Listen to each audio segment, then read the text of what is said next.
मित्रों नमस्कार।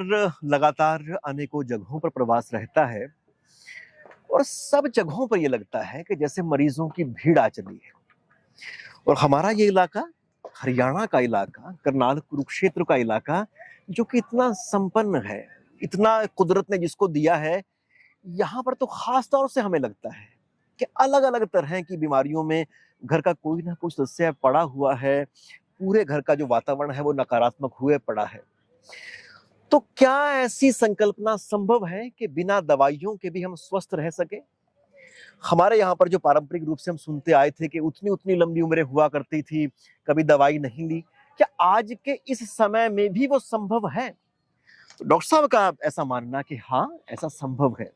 तो ऐसा कैसे संभव हो जाता है? डॉक्टर साहब से हम उसका राज पता करते हैं। डॉक्टर साहब नमस्कार। नमस्कार विकास जी। देखिए विकास जी, आयुर्वेद में ऐसा है कि औषध विहीन स्वास्थ्य की परिकल्पना है, संभव है। इसी तरह से डिसीज प्रूफ लाइफस्टाइल, अगर हम लाइफस्टाइल को ठीक कर लें तो हम निरोगी रह सकते हैं। आजकल जितनी भी बीमारियां तेजी से बढ़ रही हैं, अधिकतर बीमारियां लाइफस्टाइल डिसीजेज हैं। खुद जानबूझ के हम गलतियां करते हैं और फिर हम बीमार हो जाते हैं। तो देखिए आज भी ऐसे बड़ी सारी ऐसी पर्सनैलिटीज हैं जो बिल्कुल दवाई का उपयोग नहीं करती और हमेशा निरोगी रहते हैं, क्योंकि उन्होंने अपने लाइफस्टाइल को बड़ा साधा हुआ है। तो मैं भी, अगर मैं पर्सनली बात करूं, मैं और मेरा पूरा परिवार पिछले कई दशकों से हम कोई दवाई नहीं लेते, हम कभी बीमार नहीं होते। तो हमने इस चीज का स्वाद चख रखा है, एक हेल्दी लाइफस्टाइल का स्वाद चख रखा है हमने। तो मैं वही सबके साथ शेयर करना चाहूंगा कि अगर आप लाइफस्टाइल के कुछ सेलेक्टेड पॉइंट्स, 5 या 6 बिंदु हैं, अगर उन पे ध्यान केंद्रित करेंगे तो आप कभी बीमार नहीं होंगे। एलोपैथी, आयुर्वेद, नेचुरोपैथी, किसी भी दवाई की, किसी भी पनिशमेंट की जरूरत नहीं पड़ेगी। अगर हम कोई अपराध करेंगे तब हमें पनिशमेंट मिलता है, तो हमें दवाई की जरूरत तब पड़ेगी जब हमने कोई गलती करी होगी। अगर आप कुछ गलतियों से बच जाएंगे तो आप बीमार होंगे नहीं। तो ये बड़ा आसान है, लेकिन हमें प्रायोरिटी सेट करनी होती है। आजकल की जो फास्ट लाइफस्टाइल है, उसमें कॉम्प्लेक्स लाइफस्टाइल में एक चैलेंज है कि हम अपने आप का ध्यान रख पाएं। बस अपने आप के लिए ध्यान रखना है, जागरूक रहना है, फिर आप कभी बीमार हो ही नहीं सकते, दवाइयों की जरूरत नहीं पड़ेगी। क्योंकि मैंने इसका स्वाद चख रखा है, तो मेरे लिए तो ये बड़ा आसान है और मैं ये बताना चाहूंगा। तो इसमें ये ध्यान रखना आपको कि अगर आप बीमारियों से बचना चाहते हैं, दवाइयों से, ऑपरेशन से, दाखिल होने से बचना चाहते हैं, तो अपने जो 24 घंटे हैं इनका मैनेजमेंट ठीक तरह से करना सीखना होगा। कि जो 24 आवर्स ही हमारे पास हैं, इन्हीं 24 घंटों में हम हेल्दी भी रह सकते हैं। नहीं तो आने वाले 10, 20, 30 सालों में किसी ना किसी बीमारी के चंगुल में फंस के और फिर दवाइयां हमारी जेब में आ जाती हैं, फिर दिक्कत भी आ सकती है। तो उससे बचने के लिए एक तो सबसे पहली कुंजी है कि हमारी जो बायोलॉजिकल क्लॉक है, जो हमारी जैविक घड़ी हमारे दिमाग में है ना, सर्केडियन रिदम हमारे शरीर में होती है। इसे कहते हैं hypothalamo pituitary adrenal axis scientific language में। अगर इसको हम सुरक्षित रखते हैं तो हम निरोगी रहेंगे। तो कोशिश करके जो भगवान ने रात को सोने का समय बनाया है उसमें सोएं, दिन में जाके दिन भर काम करें अच्छी तरह से एक्टिवली, ये ध्यान रख लें। अगर किसी की नाइट ड्यूटी है तो दिन में अपना अच्छी पर्याप्त नींद ले ले। वो ऐसा ना करे कि रात में भी जगना है और दिन में भी किसी ना किसी तरह से बिजी रहे, ऐसा ना करें। तो अपनी सर्केडियन रिदम को सेट रखना एक बड़ी तगड़ी प्रायोरिटी है। यहीं से शुरुआत होती है कि हम फिट रहेंगे या हम बीमार होंगे। तो इसलिए आप शाम का खाना जल्दी खा लें। अगर देखिए सनसेट का समय है, अभी सायंकाल की संध्या का समय है। अगर सनसेट के आधा घंटा पहले पीछे अगर हम खाना खा लेते हैं तो उस खाने की प्रोसेसिंग में 3-4 घंटे लगते हैं। तो 3-4 घंटे के बाद ही हमें अच्छी नींद आ पाएगी। अगर हम खाना खाते हैं 8 या 9 बजे, अगर 8-9 बजे खाना खाएंगे तो उस खाने की प्रोसेसिंग होगी 11 बजे पूरी। अगर 11-12 बजे सोएंगे फिर हम सुबह जल्दी उठ नहीं सकते, फिर जल्दी उठना पॉसिबल नहीं है। और अगर हमने जल्दी खाना खा लिया और तब हमें 9-10 बजे तक नींद आ जाएगी, फिर हम ब्रह्म मुहूर्त में आसानी से उठ सकते हैं। जो ब्रह्म मुहूर्त में उठ गया, जो सुबह 4 बजे उठ गया, 3:30-4 बजे, तो उसके हेल्थ का तो एक तरह से इंश्योरेंस हो जाता है। तो ब्रह्म मुहूर्त में उठने की कुंजी यहाँ छुपी हुई है कि आपने शाम का खाना कब खाया। अगर शाम का खाना हम जल्दी खा लेते हैं तो आयुर्वेद में ऐसा आता है, इंडियन फिलोसफी में ऐसा आता है कि अगर हम सूरज की रोशनी के रहते रहते खाना खाएंगे तो हमारा मणिपुर चक्र, जिसे कहते हैं सोलर एक्सिस, सोलर तो ये जो मणिपुर चक्र अगर हमारा एक्टिव रहेगा तो हमें भोजन का पाचन अच्छा हो जाएगा। ये सूर्य के रहते रहते ही हमारा मणिपुर चक्र जागृत रह सकता है। तो इसको अगर एक्टिव रखेंगे तो उससे बड़ा आसान हो जाएगा। तो सूरज की रोशनी के आधा घंटा पहले पीछे तक पूरी गर्माहट होती है, हमारी जो ऊर्जा है वो जागृत होती है, चेतना जागृत होती है, तब हमारा भोजन का पाचन हो जाता है। फिर हम आसानी से सुबह तृप्त होकर उठ सकते हैं। हमारी नींद बड़ी अच्छी क्वालिटी की नींद आएगी, डेडिकेटेड हमारी स्लीप होगी। तो उस हाई क्वालिटी की स्लीप से हम सुबह 4 बजे उठ सकते हैं और पूरी तरह से हम फ्रेश होके उठेंगे उसमें जी। तो उससे फिर सुबह जल्दी उठेंगे। फिर सुबह उठ के 2-3 काम करने हैं हमें। अच्छा। एक तो भारत की संस्कृति में ऐसा आया है, इंडियन फिलोसफी में, कि सुबह उठ के अगर हम मालिश कर लें बॉडी की सुबह उठ के शरीर को मालिश कर लें अगर, तो उससे हमारी जो सभी ग्रंथियों में बड़ा अच्छा लुब्रिकेशन हो जाता है। हमारा लीवर, हमारी थायराइड, हमारे लंग्स, हमारा ब्रेन, उनमें अच्छी क्वालिटी का लुब्रिकेशन हो जाता है। उनके जो टॉक्सिन्स हैं बॉडी में, जो टॉक्सिन्स आते हैं दिन भर खाना खाने से, पोल्यूशन में जाने से, वो टॉक्सिन्स बॉडी के डिटॉक्स हो जाते हैं। तो सुबह मालिश जरूर करें। मालिश एक दुनिया की बड़ी अच्छी वैक्सीन है जिसका कि लाभ उठाना चाहिए। देखिए, हम चिकन पॉक्स का वैक्सीन लगाएंगे, चिकन पॉक्स से बचाव करेगी। टाइफाइड की वैक्सीन लगाएंगे, टाइफाइड से। लेकिन मालिश ऐसी वैक्सीन है जो हमें ब्लड प्रेशर, डायबिटीज, कब्ज, फैटी लिवर, पीसीओडी जैसी बीमारियों से बचाएगी। हमारे शरीर का बड़ा हाई क्वालिटी का लुब्रिकेशन अलाइनमेंट कर देगी। तो सुबह उठ के मालिश करने की कोशिश करें ब्रह्म मुहूर्त में। फिर सुबह उठ के हमें योग करना चाहिए। योग दुनिया की सबसे सस्ती वैक्सीन है जो कि हमें बीमारियों से बचाएगी। एक योगी कभी बीमार हो नहीं सकता, एक ब्रह्मचारी कभी बीमार हो नहीं सकता, क्योंकि उसमें सेल्फ सफिशिएंट इतने अच्छे स्टेरॉयड हार्मोन बन जाएंगे, जो स्टेरॉयड हार्मोन हमारी बॉडी को अनेक बीमारियों से बचाने के लिए कामयाब है। तो सुबह उठ के पहला हमने काम किया मालिश कर लें, दूसरा काम किया हमने सुबह उठ के योग कर लें। 1 घंटा, सवा घंटा अच्छी डोज लेनी चाहिए। देखिए, किसी को बुखार है, अगर कोई पैरासिटामोल लेता है, अगर 50 किलो वजन है तो उसे 500 मिलीग्राम पैरासिटामोल लेनी होगी। अगर कोई बच्चा 10 किलो का है तो उसे 50 मिलीग्राम पैरासिटामोल लेनी होगी। तो हमें योग की डोज अच्छी लेनी चाहिए। कई बार लोग योग करते हैं 10 मिनट के लिए, फिर कहते हैं देखिए मुझे तो फायदा नहीं हुआ। तो समय देना पड़ेगा अपने शरीर को। तो सुबह उठ के अच्छा सा 1 सवा घंटा योग करें दिल खोल के। फिर सुबह शाम का भ्रमण भी करना होगा हमें। सुबह शाम वॉक करके आए, 3-4 किलोमीटर की वॉक करें। देखिए कितनी अच्छी हरियाली है चारों तरफ। ऐसी हरियाली में अगर वॉक करेंगे तो हमारे अंदर ऑक्सीजन की भरपूर मात्रा चली जाती है और कार्बन डाइऑक्साइड हमारे शरीर में से जगह छोड़ देती है। टॉक्सिन्स बाहर वॉश आउट हो जाते हैं। अच्छी सी शुशु आएगी, हमें पेशाब अच्छी तरह से आ जाएगा, उसके साथ ही जहर निकल जाएगा। जब हम पानी पी के वॉक करते हैं तो उससे बड़ी शरीर की अच्छी डिटॉक्सिंग हो जाती है। तो उसका फायदा उठाएं और धीरे धीरे करके, मैं तो ये चाहता हूं, क्योंकि मैं तो फिटनेस फ्रीक हूं, मैं तो रनिंग करता हूं, जॉगिंग करता हूं, रनिंग करता हूं। अगर 1-2 महीने की वॉकिंग करने के बाद में अगर रनिंग करने का कैलिबर आ जाए तो रनिंग से तो सारी शरीर के टॉक्सिन्स निकल जाते हैं और बड़ा ही शरीर की हमारी उम्र बढ़ जाती है। तो उसका भी फायदा उठाएं। तो ये 3 काम हो गए सुबह के ब्रह्म मुहूर्त के। एक मालिश करना, एक योग करना, एक वॉक करके आना। इन कामों में हमें अच्छा सा समय देना पड़ेगा और थोड़ा सा स्वाध्याय हो जाए। अगर थोड़ा सा स्वाध्याय हो जाए तो उसमें हमारी आत्मा जागृत हो जाती है, हमारा जमीर जिंदा हो जाता है। हमारी आत्मा के ऊपर 5 कोश हैं। एक अन्नमय कोश जो हमें दिखाई देता है, एक मनोमय कोश, एक विज्ञानमय कोश, एक आनंदमय कोश। इन सभी कोशों की भी शुद्धि हो जाती है सुबह के समय में अगर हम स्वाध्याय कर लेंगे। तो ये भी बड़ा जरूरी है। थोड़ा भजन कीर्तन भी कर ले तो अच्छा है। बाकी अब है डे टाइम मैनेजमेंट। दिन भर में हम ऐसा क्या करें कि हम कभी बीमार ना हो, कभी डॉक्टर के पास जाना ना पड़े। उसके लिए हमें जो अपने मील्स को मैनेज करना होगा, अपने खान पान को मैनेज करना होगा। तो 21वीं शताब्दी में बहुत बड़ी रिसर्च हुई है, मिलियंस ऑफ डॉलर्स खर्च करके ये एक रिसर्च आई है इंटरमिटेंट फास्टिंग की। उसका ये कॉन्सेप्ट है, हमारे तो ऋषि मुनियों ने कई हजार सालों से बता रखा था कि कम खाओ गम खाओ, हम सीमित मात्रा में इतना खाना खाएं जितनी की हमारी मेहनत है।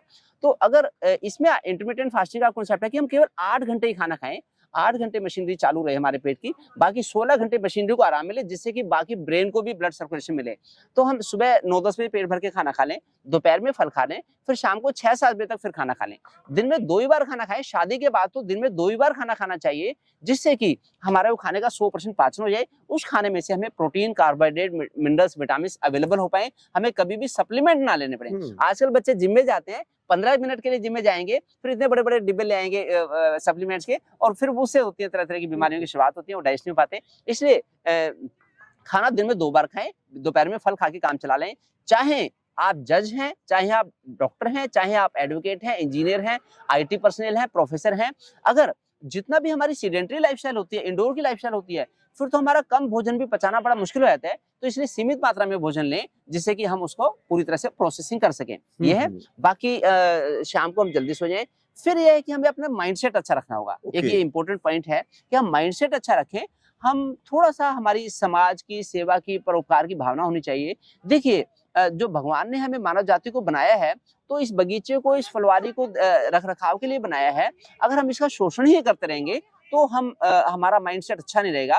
तो हम इसका सेवा करें। एक तो पेड़ पौधों की सुरक्षा करें, तब आपकी चेतना जागृत रहेगी, आपको बीमारियां नहीं होंगी। एक जानवरों की भी, चाहे गाय है, गाय को रोटी दे दी, चींटी को थोड़ा आटा डाल दिया, कबूतर को बाजरा दे दिया, बंदर को भी थोड़ा सा केला खिला दिया। आजकल तो ऐसा हो गया है कि मानव जाति का इतना ऐसा हाल हो गया कि पिछले 200-300 सालों में सारी जमीन की रजिस्ट्रियां हो गई हैं, तो उसमें पेड़ पौधे भी उनके हो गए हैं। और अगर कोई बंदर खाना खाने आता है तो बंदर को देखते डंडा, फिर बंदर क्या खाएगा? सारी फसलों पे कब्जा कर लिया मानव जाति ने, सारे पेड़ पौधों पे कब्जा कर लिया, फलों के पेड़ों पे, तो फिर उनके लिए कुछ बचता नहीं। तो उनका भी ध्यान रखें, कर भला सो हो भला। अगर हम सबका ध्यान रखेंगे तो हमें बीमारी छू नहीं सकती।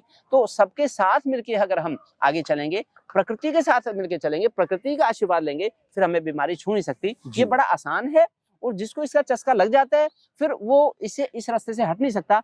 अधिकतर लोग आजकल, काफी सारे लोग ऑफिसों में कैद रहते हैं दिन भर में, रात में घर में जाके सो जाते हैं, न्यूज़पेपर देखेंगे, टीवी देखेंगे, प्रकृति के साथ वो जा नहीं पाते। ये सबसे बड़ा बीमारी का कारण है। तो प्रकृति के साथ सबके साथ मिलजुल के अगर चलेंगे, सबका संरक्षण करेंगे, तो हमारा संरक्षण अपने आप हो जाएगा। और सब इस तरह से अगर आपकी पूरी की पूरी बातचीत अगर हम देखें तो ऐसा ही लगता है कि इन चीजों का ध्यान ना रखें तो बड़ी बड़ी बीमारियां हमें मिलेंगी। हाँ। और ध्यान रखें तो बहुत छोटी छोटी हाँ, सहज सहज चीजें हैं जिसको आप अपने हाँ, इसमें शामिल कर सकते हैं। शामिल कर सकते हैं। देखिए, अगर कोई बड़ा काम किसी को करना होता है, गाड़ी लेनी है तो बड़ा सोचेंगे, मंथन करते हैं कि ये गाड़ी फायदेमंद है, ये सस्ती है, महंगी है। किसी को बिल्डिंग बनानी है तो उसमें बड़ा ज्यादा हम आर्किटेक्ट का ध्यान रखेंगे, हम कॉन्ट्रैक्टर से बात करेंगे, बड़ा डिसीजन करेंगे। लेकिन हम अपने जीवन की छोटी छोटी चीजों को बड़ा इग्नोर कर देते हैं। हमें बैठ के पानी पीना है, खड़े होकर पानी पीना है, हमें खाना चेयर पे बैठ के खाना है, भूमि पे बैठ के खाना है, हमें किस में खाना खाना, इन चीजों का ध्यान नहीं रखते।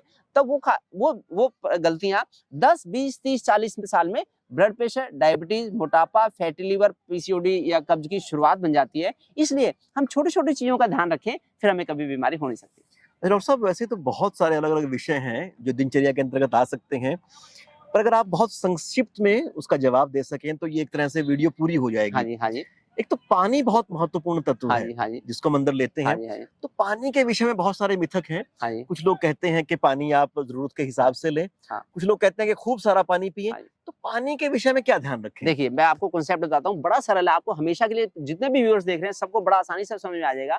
देखिए, किसी का गैराज है जो बड़ा गंदा है, कीचड़ है उसमें बहुत ज्यादा, तो उसको साफ करने के लिए बड़े सारे पानी की जरूरत पड़ेगी। अगर किसी का घर अंदर से साफ घर है तो उसमें अगर फालतू में पानी बहाएंगे तो उसका क्या फायदा होगा? अगर आपका खाना संतुलित है, आपने हरी सब्जियां, खिचड़ी दलिया, ऐसा उबला हुआ खाना खाया है, तो आपके शरीर को बड़ी पानी की कमी की जरूरत पड़ेगी। पानी एक व्हीकल है जो आपकी बॉडी की सफाई करता है। जितना आप कूड़ा कचरा खाएंगे, जब अगर आप पिज्जा बर्गर खाएंगे, नूडल्स खाएंगे, बासी खाना खाएंगे, जहरीली चीजें पिएंगे, बीड़ी शराब पिएंगे, तो आपके शरीर में टॉक्सिन्स भरे रहते हैं, तो आपको बड़ा सारा पानी पीना पड़ता है। जिस चक्कर में आपकी ग्रंथियां, आपका थायराइड, पैनक्रियाज, लीवर समय से पहले बूढ़े हो जाते हैं और आप बीमारियों के चंगुल में फंस जाते हैं। तो हमें ज्यादा पानी ना पीना पड़े, हमें ऐसा सात्विक भोजन लेना चाहिए जिससे कि कम से कम पानी पी के काम चल जाए, जिससे कि जीवन शैली हमारी 100 साल के बदले में भी 125 साल तक हम निरोगी जी रहें। डॉक्टर साहब। इसलिए ये आपके भोजन डॉक्टर साहब, आपने ये कहा कि सुबह भरपेट भोजन करें। हाँ। तो भरपेट से क्या तात्पर्य है और भोजन में क्या लें सुबह सुबह? देखिए, भरपेट भोजन का मतलब यह है कि आप तृप्त हो जाएं अच्छी तरह से। उसमें बैलेंस्ड भोजन होना चाहिए, जैसे हरी सब्जी हो, कोई दाल हो, रोटी हो, इस तरह से ये वाला खाना हो, और उसमें बदल बदल के हो। मैं तो चाहता हूँ बेशक 2 तरह की सब्जियां बना लें, और थोड़ा सा मीठा हो, थोड़ा सा जैसे गुड़ ले लिया हमने, कभी चूरमा बना लिया, कभी बेसन का हलवा बना लिया, ऐसे बना के ले सकते हैं। हमारे भोजन में 6 के 6 रस होने चाहिए। खट्टा, मीठा, कसाय, कसैला, नमकीन, तीखा, ये 6 के, अगर 6 रसों का संतुलन होगा तो हमें बीमारी हो नहीं सकती। अगर हम केवल टेस्टी खाना खाएंगे, हमने राजमा छोले खा लिए, हमने कुछ कढ़ी चावल खा लिए, तो फिर हमें कड़वा तो खाया नहीं, हमने करेला तो खाया नहीं, हमने चटनी तो खाई नहीं, मरवा की चटनी, धनिया की चटनी तो खाई नहीं, फिर हमें बीमारियां होंगी। तो केवल ताजा खाना खाएं, षड्रस युक्त भोजन हो हमारा, और हम भरपेट खा लें, जिससे कि हमें क्रेविंग ना रहे, हमें बार बार खाना ना खाना पड़े, उससे वो खाना हमारा अच्छा डॉक्टर साहब, कुछ लोग ऐसे हैं कि हाँ। जो सुबह के भोजन के साथ चाय लेते हैं, चाय की जगह पे कुछ लोग उसको छोड़ते हैं तो फिर दूध ले लेते हैं। नहीं, तो क्या करें इसमें? ये देखिए, विरुद्ध आहार बड़ा ही एक इम्पोर्टेंट सब्जेक्ट है। एक वीडियो हम सेशन करेंगे केवल विरुद्ध आहार के बारे में। देखिए, केला बड़ा कीमती फल है, न्यूट्रिशियस फूड है, दूध बड़ा कीमती है, न्यूट्रिशियस फूड है। इसी तरह से अगर हम खाएंगे सब्जी, मूंग की दाल है, वो बड़ी न्यूट्रिशियस है, हमें फायदा पहुंचाएगी। लेकिन अगर हमने मूंग की दाल के साथ में दूध पी लिया तो वो एक जहर बन जाएगा हमारे शरीर में जाके। दोनों कीमती हैं, लेकिन दोनों साथ में नहीं जाने चाहिए, इस चीज का कॉन्सेप्ट होना चाहिए। तो हम साथ में चाय या दूध ना ले। चाय तो एक तरह का एसिड है, चाय और शराब में कोई फर्क नहीं है। तो मैं चाहूंगा कि कभी भी ऐसे नशे की चीजें ना लें, केवल जो हमारे लिए रिकमेंडेड है वही भोजन लें, तो उससे ज्यादा अच्छा डॉक्टर साहब, कुछ लोग ये कहते हैं कि जब आप छाछ पीते हैं साथ में, तो उससे आपकी जो पाचन शक्ति है वो मंद पड़ जाती है, तो फिर उसका क्या लें साथ में? देखिए, अगर खाना खाया हमने तो खाने के साथ घूंट-घूंट करके छाछ ले सकते हैं। अगर हमने पेट भर के पी ली, वो पाचक रसों को बहा के नीचे ले जाएगी, छोटी आंत से बड़ी आंत में चले जाएंगे और खाना आपके कलेजे पे पेट में रखा रहेगा आमाशय में, तो वो उससे फिर आपका पाचक जो अग्नि है मंद पड़ सकती है।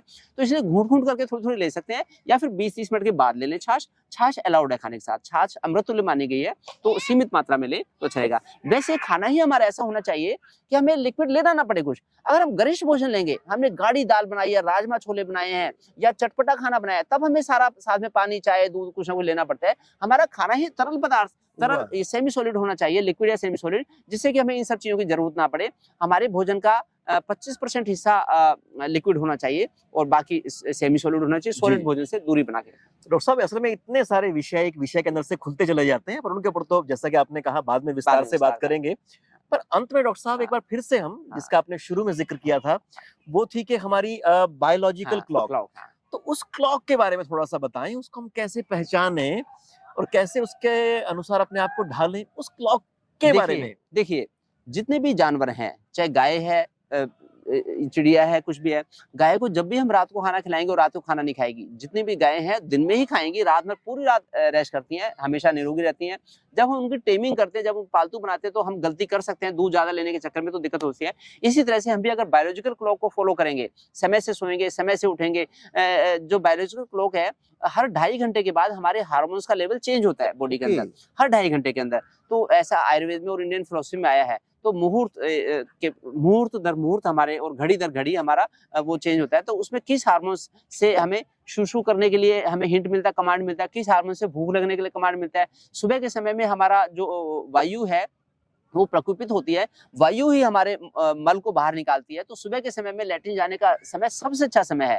तो तो हमें इस चीज का फायदा उठाना चाहिए कि कब हमें खाना खाना है, कब हमें सोना है। अगर दिन में हम सोएंगे तो हमें अनेक बीमारियां होंगी, तो उससे हमारी बायोलॉजिकल क्लॉक डिस्टर्ब हो जाएगी। तो दिन में अपना बिजी रहें, दिन में जो भी अपना कार्य करना है कार्य करें और शाम को जल्दी सोएं, सुबह जल्दी उठें, उससे हमारी बायोलॉजिकल क्लॉक मेंटेन रहेगी, हमारा हार्मोन लेवल ठीक रहेगा। जैसे ही हमारी बायोलॉजिकल क्लॉक डिस्टर्ब होगी, तभी हमें इनफर्टिलिटी के चांस बढ़ जाते हैं। मेरे पास बेंगलोर से एक कपल आया, तो कह रहे कि डॉक्टर साहब 3 साल शादी को हो गए, मेल का भी वेट 80 केजी, फीमेल का भी वेट 80 केजी, 3 साल से बच्चा नहीं हुआ, उन्होंने बच्चा अडॉप्ट किया। मैंने कहा क्यों ऐसा हुआ?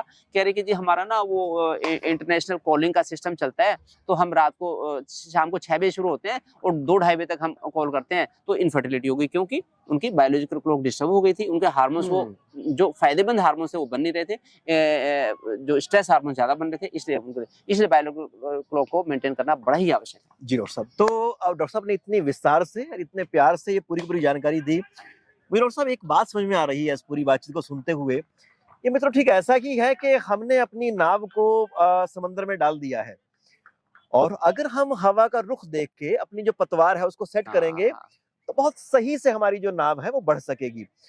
और अगर हवा का रुख कहीं और होगा, हमारी पतवार कहीं और होगी, तो हम कहीं भी पहुंचने वाले नहीं हैं, और ज्यादा दिक्कत करेंगे तो नाव डूब भी सकती है। तो इसलिए जो बायोलॉजिकल क्लॉक की जो नाव हवा है, उसके हिसाब से जो हमारे शरीर की पतवार है उसको हम अलाइंड कर लें, फिर नहीं तो उसके बाद फिर जो जीवन की जो एक तरह से जो मंजिल है वो हमें मिलेगी। तो बहुत सरल और बहुत हमारे यहाँ पे परंपरा के रूप में जो हमें जीवन शैली प्राप्त हुई है, उससे हम भटके ना, उसको अपनाएं और बहुत सारे नकारात्मक चीजों से बचे रहें, और फिर महसूस करें कि जीवन किस तरह से वरदान के रूप में ईश्वर ने हमें दिया। मैं तो कहता हूँ कि बीमारियां ऑप्शनल हैं। आप चाहेंगे तो बीमार होंगे, आप चाहेंगे तो बीमार कभी हो ही नहीं सकते। कोई किसी को बीमार नहीं करता, अपनी दिनचर्या की धज्जियां उड़ाने से लोग बीमार होते हैं। तो अगर आपको स्वस्थ रहना है तो दिनचर्या का रेस्पेक्ट करें, ध्यान रखें, हमेशा निरोगी रहेंगे। जी, और आखिर में फिर से मित्रों एक बात कि आज के समय में जब पूरी तरह से एक नकारात्मकता हमारे ऊपर हावी है, हर चीज खरीदी जा सकती है, हर चीज बेची जा रही है, उसमें हमारे अंदर से कहीं ना कहीं विश्वास ये जाता हमें दिखता है कि क्या सच में हम ठीक रह सकते हैं, क्या सच में हम दवाइयों के बिना बने रह सकते हैं। तो इस पूरी दिनचर्या के अंदर वो राज छिपा है कि आप बिना किसी दवाई के सहज रूप से स्वस्थ रह सकते हैं, औरों को स्वस्थ रखने में मदद कर सकते हैं, पूरी मानवता स्वस्थ होकर सामने खड़ी हो सकती है। डॉक्टर साहब, इस महत्वपूर्ण जानकारी के लिए आपका बहुत बहुत आभार। धन्यवाद।